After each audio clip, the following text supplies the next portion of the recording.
Everyone, welcome to another Patreon topic video. This one was requested by Joe Angelo, and it's a perfectly timed question at the perfect time because this is something I've been wanting to make a video about.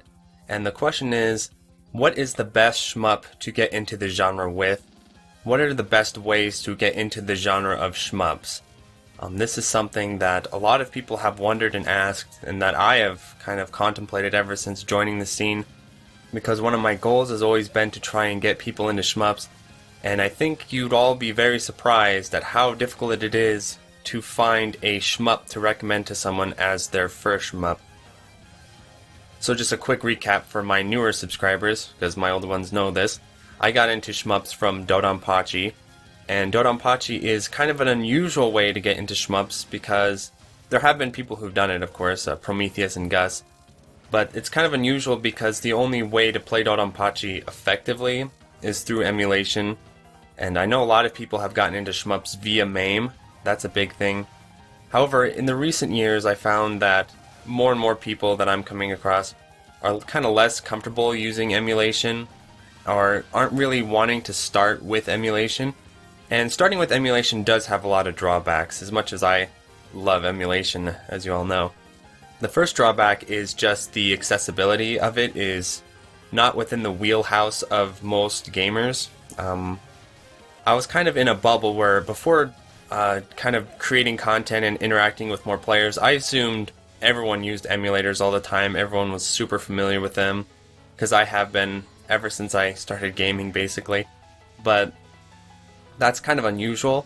And so asking people to learn to set up MAME, learn to track down ROMs, and then of course these days it's getting more complicated because you have to try and match up the ROM sets to MAME, or if you're using shmuparch, you have to find the right ROM set there, and then you have to learn which core to use and how to set up the controls.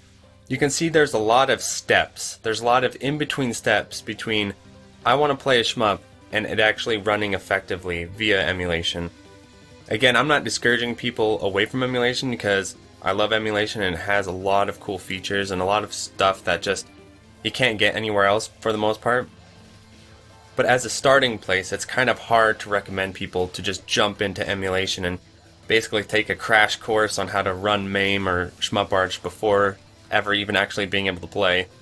And then of course there's going to be a lot of technical support you have to do. It's kind of a tough place to begin.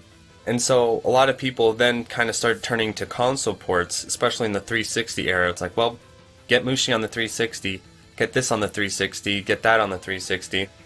And I think at the time that was a great place to get started because the 360 ports, for the most part, not all of them, have pretty good accessibility features, pretty good training mode, solid input lag. They're a great place to start. They were accessible. But now the 360 is becoming more like a PlayStation 2 or a PlayStation 1 where there's kind of a lot of barriers now between a lot of people and playing a shmup on the 360. The obvious barrier being they don't have a 360, or they have a 360 but they don't have a 360 arcade stick or a 360 keyboard or 360 controller that they like. Maybe they do have that, but they want to play a game that's not they want to play SDOJ, but that can't be played on an English or an NTSC 360, so they need to hack their 360 or get a Japanese 360. So there's always, and the 360 ports now are becoming pretty stupid expensive.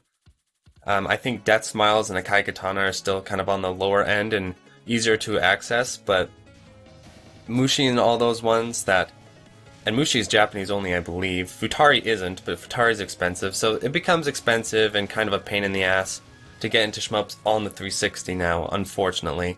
So then we have the PS4, and I think the PS4 is a great place to get started with the shot trigger ports like Gurega, Ketsui, Feveron, Esperade Sai. The only issue with those games, I think Esperade is probably the strongest contender, to be honest. Because as much as I love Ketsui and I love Battle Gurega, I just don't think they make good beginner shmups. Those are more advanced, intermediate shmups. So throwing some... I'll always encourage people to get Ketsui though, because I mean it is an amazing game and it has accessibility features, so if you want to play it, I still think it's worth owning.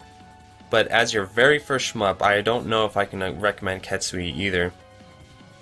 So then we go look to the PC side of things, like Steam. Okay, Steam's a good place to get started, right? But then it becomes kind of a problem because Steam releases are on the PC, and a lot of them are sort of hit and miss, to be honest. So the Cave Steam games. Mushi is the strongest contender. I think Mushi on Steam is a great place to get started with Cave games. However, Mushi-Imi-sama, I don't think is a great starter shmup either, because it has a lot of unique characteristics, and the movement speed's kind of weird. It doesn't match up to most other games. Again, it's an okay starting place, but I don't think it's the best. I don't think Mushi carries you forward into the genre as well as some other shmups I'm about to mention. But I think Mushi is an okay starting place. It's just going to be kind of a tough place, I think, a little bit. And then there's DFK. DFK is a great option, and for a long time I kind of figured DFK would be the best to recommend people to, and when I first started, if you asked me, I probably did recommend DFK to you. However, the problem with Donanpachi, Daifukatsu, however you say it in Japanese, or Resurrection, is that it has a lot of unique mechanics that do not translate over to most other shmups, and are kind of weird to wrap your head around. For instance, those purple lasers that the enemies shoot, you have to laser those, and there's no real clear instructions on how that works. Then also the way the hyper and the bomb are disconnected from each other. Again, it's a pretty solid starting place, I feel, but I still think DFK and cave games in general aren't the best starting place in the genre as much as I would like them to be. And the reason why is because cave games aren't there to hold your hand, they aren't there to teach you, and they aren't there to give you kind of a gentle progress upward. Cave games, usually how cave games go almost universally is stage 1 and stage 2 are fairly manageable even for beginnerish players. They're usually not that bad. They're kind of basically introducing you to the game. Like the scoring mechanics, the enemies, the bullets. It's kind of, these are two introduction stages for the most part. Some cave games don't even give you that, but Donanpachi is a great example. Stage 1 and 2 are introduction stages. DOJ, same thing. DFK, Mushi. I think most cave games are like that. However, with stage 3 onward, Cave decides, okay, now you have to play for real. And almost all players, when they're first getting started, myself included, once you hit stage 3 in a cave game, you're like, holy shit, what happened? Why did the game get maddening hard this fast? DOJ stage 3, I remember when I was playing DOJ stage 3 for my first time, or my first, month playing shmups, I was thinking, how do people even beat this level? Not this game, this level. How is this even possible? This level is ridiculous. And so it's just a huge jump in difficulty, and almost all cave games do this. Stage 1 and 2 introduce you to the game. Stage 3, okay, time to kick your ass. Tetsui's like that. Almost every cave game's like that. So it doesn't give you that nice gradual upward climb.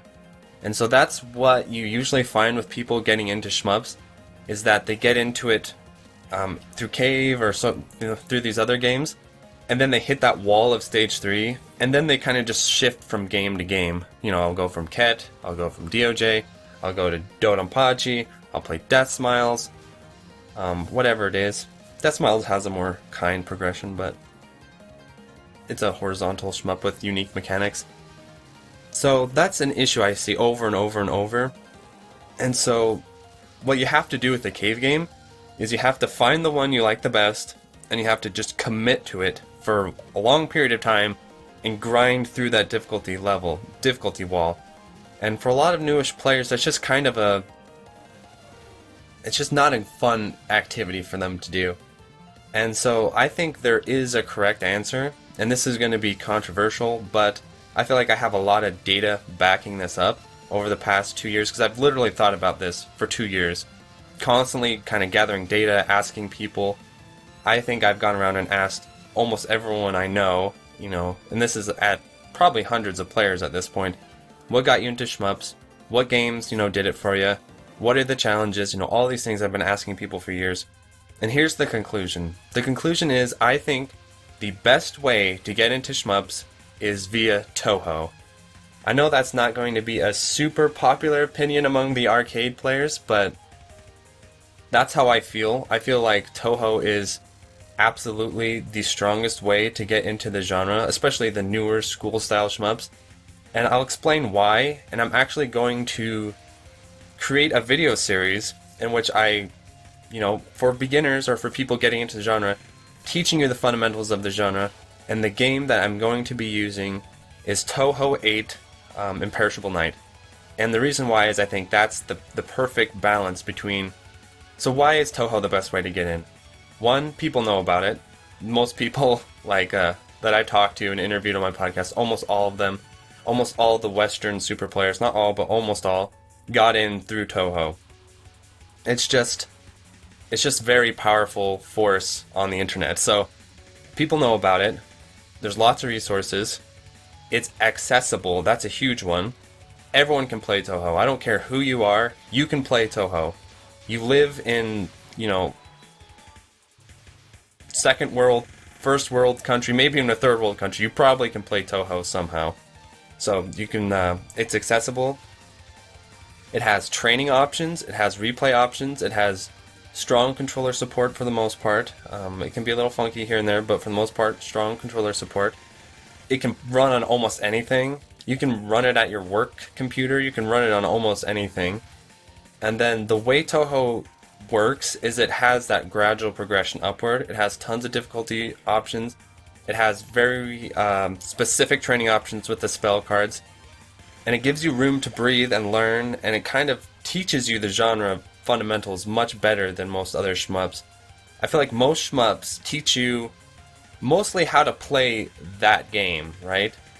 Especially old school shmups, where they're not going to really teach you too many fundamentals other than the real basics. But Toho games, I think, do a really good job of gradually increasing the difficulty and gradually introducing new elements to the player, new ways to kind of understand how the genre works. And I'm going to go into this in a lot more depth in my upcoming video series. But yes, I think that the answer to me is Toho, and specifically I think probably at this point the Toho game I'm leaning towards the most is Toho 8, because it's just kind of that perfect blend of even though it is a Toho game, it does kind of have cave-like elements, cave-like stage design at times. It is a really well done game, and so it is accessible. And so yeah, I hope this answers the question for Joe Angelo. And I'm actually going to follow this up with a series you'll see very shortly here about getting into specifics then of how to do it, where to go, all that kind of stuff. So that's my answer. I feel that Toho is the way to get into the genre, specifically Toho 8, or kind of its peers, Perfect Cherry Blossom, Mountain of Faith, that kind of era of Toho. So yeah, thanks for watching, and I'm going to shout out my Patreons. So shoutouts to Dingo, Kiwi, Young Money Swee, Psych, Garen Tungate, Himmel, Mark Sloan, Jake Ryan, Joe Angelo, the man of the video, Kay, Maz, Nathaniel Davis, and Plasmo. Thanks for watching.